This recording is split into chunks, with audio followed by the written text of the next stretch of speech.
We delve deep into the embracing the technology shift that is happening in real estate. We all know that technology is real. It has the ability to A, run you over, or B, you have the ability to harness that technology to better serve your clients. On today's episode, we're highlighting a real estate agent out of Santa Clara County, California, who is not only does this at a very high level, but will give us very strategic and tactical tips of what we can do to further embrace technology and harness the power of it. Stay with us. It's going to be a great episode.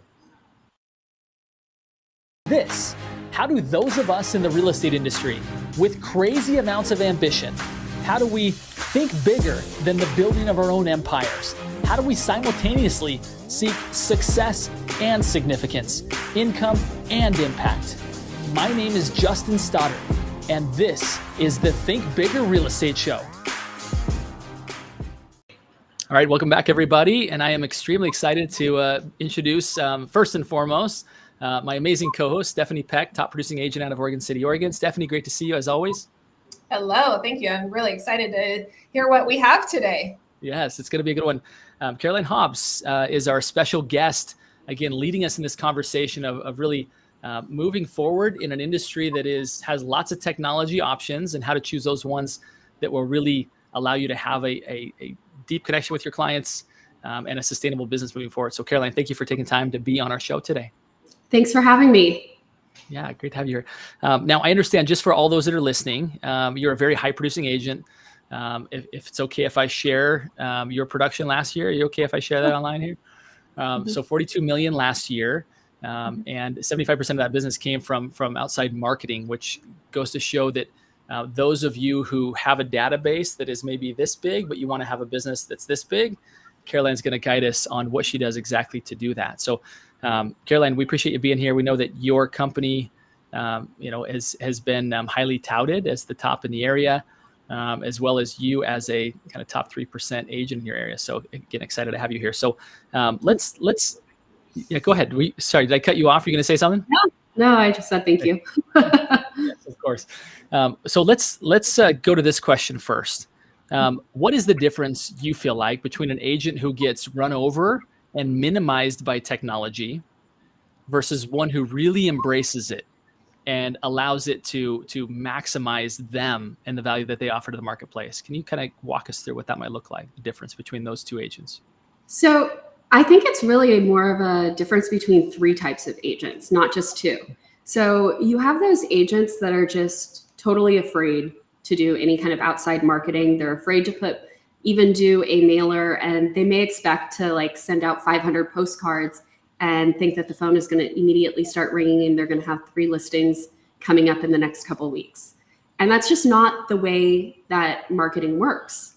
Then you're going to have an agent that loves all the bells and whistles and likes the idea of the technologies available, but doesn't quite understand how to implement it.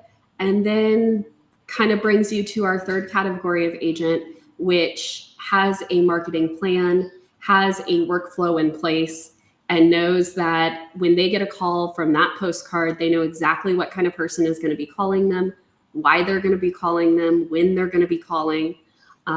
It's not rocket science to know what days your mailers are going to hit the mailbox, and to make sure that you have a plan in place and a follow-up in place for that. And so I think that's really important, is taking people from those first stages where maybe there's some fear or just overwhelm, and teaching people how to map out a plan for their marketing pieces. So that way they convert and they have a clear call to action and they actually turn into real business for them. I love it. Stephanie, what curiosities or additional questions kind of stem from her response there? Yeah, tell us more about the mailer marketing that you're doing. It's a little different than what we wanted to talk about today, but just to touch on that, because there is definitely some truth to the fact that old school still works. So we're talking about technology and digital marketing, but let's talk about the success you're having with some of that old school. What are your mailers? What do they look like? What's the messaging that's getting the response? Yeah, absolutely. So I have 2 main pieces that perform just way above any other pieces. The first one is a plastic postcard, which has a Starbucks card on it. And I get calls from people that just compliment me on my marketing and standing out. It's not something that looks or feels like any other piece of mail that they receive.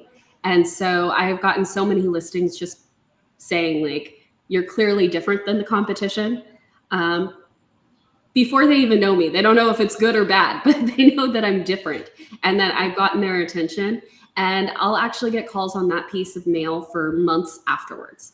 They'll say, I got this like 6 months ago. It's been in my drawer. We're finally ready to sell, ready to call you and have a conversation.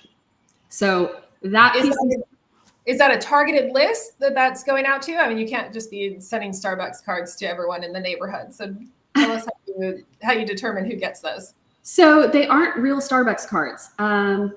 They look like Starbucks cards, but if you read the bottom print, it actually says in order to get the Starbucks card, you call and have a free home valuation. So we do that, and then I email them the report at the end of the call, along with the Starbucks card. So at that point, I have a good phone number, I have a good email, I know that the property that they're thinking about selling, and we've already made contact. And part of building in that relationship, to me, I think one of the most important things you can do, especially when you're following up on leads, is do what you say you're going to do. Be reliable, because it's people's first impression of you. And so you need to hit it out of the park from the get-go. And so this allows you to easily, give them a call back at the time that you are scheduled to speak about their home's value. You email them the gift card. It's $10, but if you look at most pay-per-click campaigns, you're looking at $20, $22 per click, and this is like a warm, ready-to-go lead. So it's worth the money. Mm-hmm. I love it. It's interesting to hear, because I can imagine that again, as we're embracing technology, that you've got some technology in place that actually makes this process quite simple, right? So even on the receiving end, it seems like old school and very personal. Mm-hmm. On the front end, on your end, it's not. There's a lot of automated process in there. Is that safe to say? Yes, there is. From the time that they come into the database, they're immediately retargeted and then sent information about the selling process. We actually have a seller course that we send out prior to any kind of listing appointments, which give information on each step of the process, the closing costs, capital gains. It gives information on movers and inspections, really anything that you would need to expect throughout the transaction. So that way, when we're sitting down, they've already been educated and we're really getting down to the nitty gritty, where I'm able to focus more on building the relationship with them and gaining that rapport instead of educating them on the process quite as much. I'd be interested, Stephanie, I know maybe you would as well. Tell us about that course, the seller course. How long is it? Do people consume it? Is it more of a, how do you get it to them? I think that there's some interest from a lot of people in showing up into someone's life as an authority figure. Yeah. And I think, educational material that's done right has to do that. So teach us what that course looks and sounds like. Yeah, absolutely. So we have it broken down. There's a number of different ways that this can get out just based on how they came into our database. I'll tell you about it a little bit more, but we are building a software product for realtors to help automate a lot of these kind of workflows so that by the time from scheduling an appointment with a seller, a listing agreement, or like a listing appointment to go tour their home, the seller course will be either texted or emailed out 24 hours before the appointment. If it's less than 24 hours, it'll go out just right away as soon as the appointment is scheduled. But essentially, the beginning is an introduction, who we are, how we work as a team, who they can expect to talk to at each point in the transaction for different needs that they might have. Next, we go into different partners that we use for prepping your home, whether it's the staging partners or inspection partners, our title and escrow crew. We talk about all the facets with that, what kind of communication that they would expect to receive from those parties and when. Also giving out a timeline of what a typical transaction looks like. So really just kind of helping them prepare I have found that it's when there's gray areas where there's like these questions that are kind of lingering in the air that I think a lot of distrust and confusion happens in the transaction. And so anytime something comes up or I get a question that I've gotten before, we try to include it somewhere into the course. I've been selling homes for 15 years now, so I'm not exactly a spring chicken anymore. So, you know, as you can imagine, you know, it's built up over time. But yeah, we share it either via email or through text message. What's the platform that you host that on? Do you mind if you kind of walk us through it? And are they short YouTube videos that are linked into like a Kajabi type situation, or what have you found the easiest way to get the consumer to consume that information? Because I'm assuming if they do, lights out, they're in business with you, right? Because it's like, man, Yeah. she has answered every question that we've ever had before we ever had a chance to ask it, and more, right? So I'm assuming that's a pretty effective strategy. How do you get, like, what format do you put it into where it's very consumable for the client? You know, initially we worked on platforms like Thinkific. That was a big one that we really like. However, in our platform that we're launching in August, we actually have a course program in the back of the program. So one thing about our product that we're developing is we're developing it with workflows built out for agents already.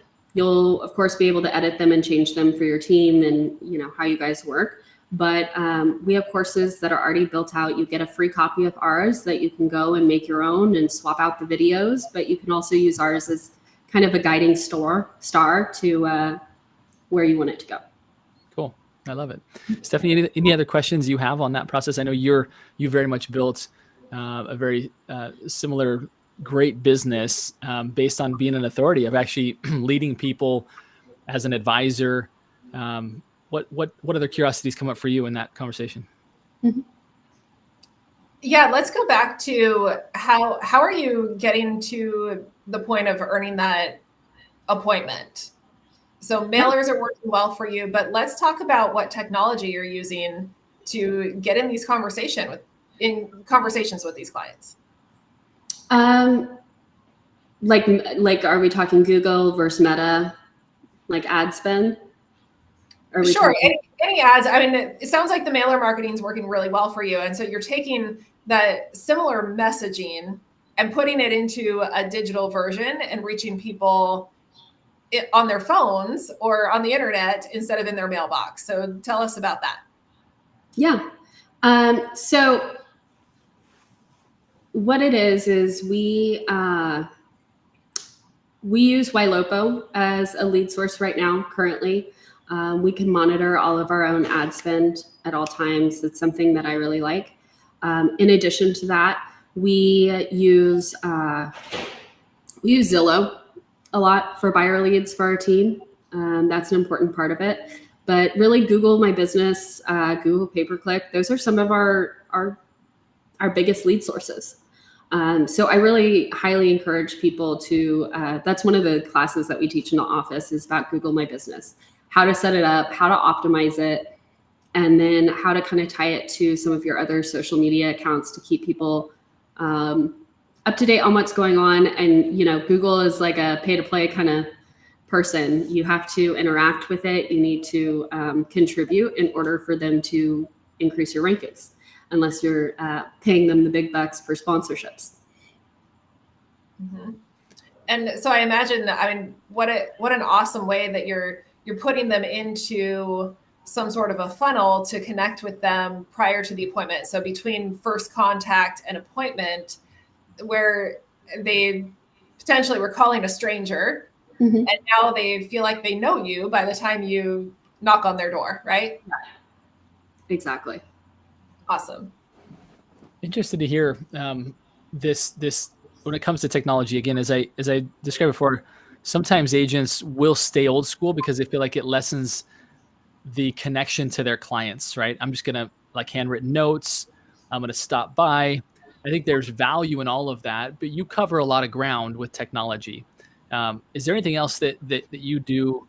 Any other kind of touches that you have to your database that make it not just digital touches, or in mailbox, but actually like hand-to-hand combat, whether it's client events, whether it's other things that all of a sudden kind of make you feel like a real human and not just somebody on a postcard or somebody in an ad, like that you have like a warm handshake with somebody. Is there anything else that you've brought into your business that helps?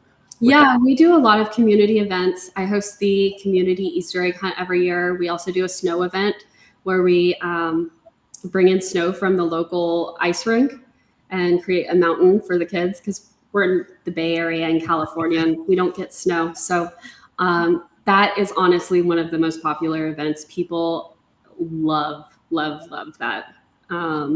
We also have Santa there and we serve hot cocoa. So that's a really popular one every year. The egg hunt has been fabulous. This past year, we had like torrential downpour, so attendance was a little lower, but the previous year we had 1,200 people there at our event, which was really wonderful. So we do like to do a lot of like community kind of events and marketing that way, of course. As far as how we send touch points to our clients throughout, the way we kind of have our systems built out is I kind of think of it like a transaction onion. So it's like one layer is the transaction coordination, one layer is the marketing around it, another layer is the what we like to call the Care Bear effect. So that's like our team calling, a couple weeks into the transaction, how's everything doing? Are you happy with the transaction? Is there anything we can do to help? I mean, it could be as simple as sending them a $50 DoorDash for dinner because they're stressed out about dinner that day. Or it could be sending them a box of crumble cookies as just a sweet treat to enjoy.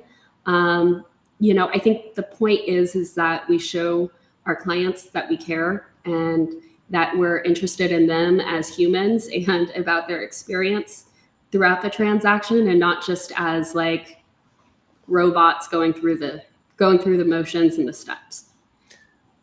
I love that you said that, because I do think that that's where technology is primed to replace a human, is when the human acts like a robot, right? If you actually want to not be replaced, the first thing that a robot cannot do well is build a relationship with you, right? AI can anticipate a conversation, but it's different than with actually a warm human that actually knows you and cares about you. So I love that you guys are interfacing those two together. Stephanie, you do a lot of events. What other questions does this kind of bring up for you as you compare? In fact, just this weekend, funny story. Stephanie had this big parade. Again, torrential downpour. Apparently, that's the thing. So again, what questions show up for you, Stephanie? Yeah, we had the opposite where it's normally raining earlier. So our Easter event was a beautiful sunny day. We ended up with 3 times more people than expected. And then this last weekend, you literally could rain on our parade, and very people were at the parade. But so talking about your client and your community events, and in the theme of marketing, how are you marketing those events outside of your database? How are you marketing those to the community? And then what's your follow-up marketing? Because we know that the event isn't always where the magic happens. It's all the marketing that leads up to the event, and then what we do with the data that we've collected afterwards. So tell us about your process there. Yeah, totally. So we create a Facebook event with a registration link. So that way we can kind of prepare. I'll be honest, not as many people sign up for it as who show up. I mean, we maybe get like 10% of the people's information. We lean really heavy onto people showing up the day of the event and literally just talking to everyone, that, personally meeting them, having the handshake, getting their informations, and then going and setting them up on like a monthly home valuation with periodic check-ins. And then that way they get invited to other community events and things like that. So we kind of do use that as a teaser. Like if you want to stay connected and hear about other events that we're putting on and within the community, leave your email, and then you can stay up to date on that. In addition, a lot of times people will leave like the address field empty. So I'll have my assistants online going through the tax records, seeing if that we can find the address. So that way we can, further build the relationship and have their full contact and things like that. The biggest source for people coming to our events is through like the mama groups online through social media. So we do a lot of marketing within those groups, just letting them know the event's coming up. And because we've been doing this for several years, people look forward to it. And so you'll actually see, like in the comments, you'll see people posting pictures from previous years. So that's always really nice as well. Yeah, that's awesome. So talk to us more about your technology, because again, I think there's a lot of people out there that are looking for a solution. Again, they want to be tech enabled, right? They don't want to be tech replaced. They want to harness technology. They don't want to be replaced by technology. So we'd love to hear just, and by the way, for those that are listening, we will be putting in the show notes a link to the exact software that Caroline uses and promotes. She's a fan of it. She's been involved in it, in the design of it. But we'd love to hear if you could just talk us through some of the features, because I think some people will be like, "Tell me where it's at." Others will be like, "I need to add that to whatever one I'm deeply integrated with already." Right. So, what are some of the best things that your software does to help agents become that, right, which is tech enabled? Yeah. So, first of all, I don't believe in a company having every single bell and whistle underneath the sun. I think that leaning on partner companies that have already known and done this well in the past is the way of building out your tech stack as a realtor. There's a lot of companies out there that have tried to, just be the best at every single thing. And they end up missing a lot of like the particulars that we actually know and love. I think Follow Up Boss is probably most agents' number one CRM out there. But the reason why is because it's so easy to integrate with. It can partner with any tool that you can imagine. And so we're taking that lead and that idea. And you can really incorporate just about any tool out there with our platform and build it into your process. Furthermore, it's more than just integration. It's what are you going to do with the data or the feature set that that company brings? How are you going to incorporate that into your business? Ultimately, our software is built upon many different workflows for different parts of the transaction. And there's a lot of automations that go into each and every step, from a property going from coming soon status to listed to just sold. There's a series of postcards that will go out as it moves through those steps of the transaction. So those are some of my favorite features. I also really enjoy the fact that we have calendars in there. Realtors, the industry is changing. And if you cannot explain your value to your customers, you're going to be dead in the water. So one of my favorite things is using a very similar to Calendly-like feature. We use that not only for scheduling appointments, like for showings and whatnot, but I have, when you use our platform, you use it for anytime that you've written an offer, anytime that you've done a showing, anytime that you've gone an appraisal. It's all built out through this. And what that also does is it kind of shows a list of all of the activities that you've done for your client throughout the relationship. So it shows all of the time and efforts so that, on that next buyer consultation, when somebody's saying, well, what do you do for me? You could actually pull up a past client and open it up and say, well, look at all the hours that I spend, going to inspections and, reading through the disclosures and doing this and doing that. And so it provides a very clear outline, and it's really just a proof of concept right there at that point. Yeah, people can see very clearly, like you said, what's been done for them, right? Which I do think that's one of the major problems why there is consumer sentiment. What it is because they only see the tip of the iceberg. Yeah. Right? You show up, you sign a contract, whereas what they don't see is the countless hours behind the scenes that good real estate agents labor over helping deals stay together, get together. Stephanie, what are your thoughts on all of that? Yeah, I definitely love that. We've been making a lot of comparisons to real estate agents as other high paid professionals like attorneys and financial advisors, and they all log everything that they do. And real estate agents have not been doing that. So what a great way to be able to show someone, and then you've got it all in a nice, clean system. It's not in a notebook. It's not scrolling back through your calendar. You've got a nice, clean system that shows, here's everything that I have been doing on this transaction. And maybe you're in a situation where the listing isn't selling and your seller's like, what am I paying you this high commission for? And why don't I have a buyer? What are you doing? You've got it all documented right there. It's really great. Yeah, you can show them the 60 hours that you've been at their house, sitting there, holding open houses and marketing the platform. So yeah, I think all of that is really important. I also, I think that realtors have great intention of using technologies, but again, they don't understand how to incorporate it into the workflow that they're already doing. So it becomes an extra step.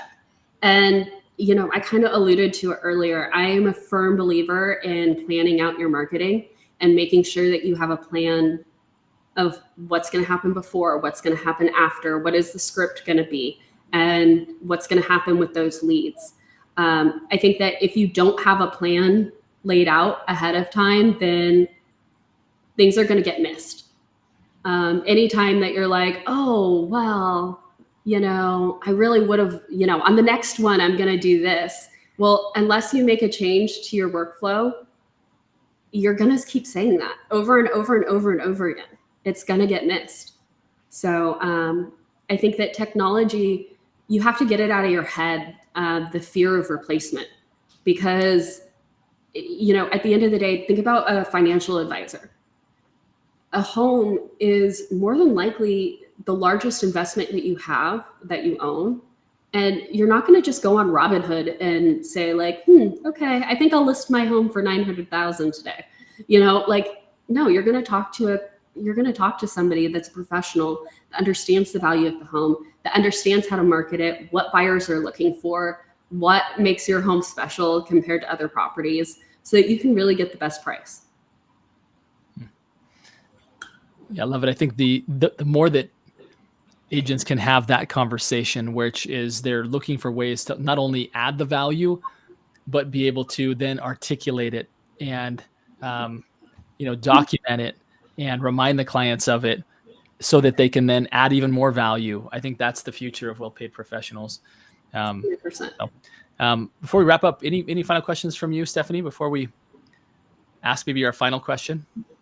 No, I think this is great. Thanks so much for giving us a peek into your business. Absolutely. Thanks so much for having me. It's super fun. I love talking about it. And I'm really excited for this thing, to see what it does to the industry. Honestly, there's nothing else out there that's like it.